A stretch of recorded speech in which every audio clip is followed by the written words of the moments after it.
patuloy na tumatakbo ang oras ng housemates nang may mapansin si Clarice sa kanyang niluluto. Bigos ramen. Kumain ko na maliliit, tapos gisa, tapos Saan mo nilagay sa'yo? Dito ka natin mag-yun? Dito na? doon sa labas.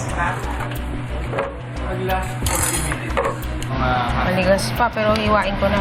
Kaso Fry lang konti nito. Tapos May isa pang ano? Nakaka-pressure po talaga yung baka kasi nga po matagal po talagang palambutin yun, walang shortcut.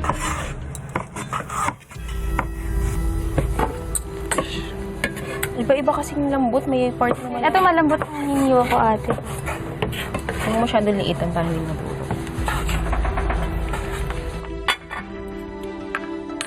Sa kitchen, diskarte naman sa pagsasaing ang hinaharap ni Ralph at Dustin. Parang yun na, parang yung tubig. Parang yung tubig. Okay, I'll show you. So, we have 1 cup of uncooked rice. That's 135 grams. 1 cup of uncooked rice turns into 2.5 scoops. 2.5.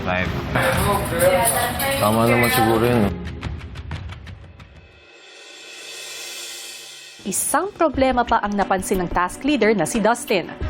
So, yung pangalawang, yung natira sa ref, sobrang konti na lang. Na pork. Sold out na lang natin dito. Maubusan tokwat baboy. So, pwede natin i-sold out yung tokwat baboy.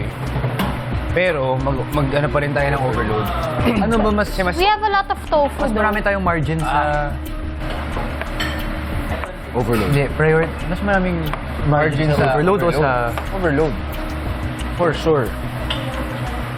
Kasi overload, kahit lagyan lang natin ng konting pork, overload na yun.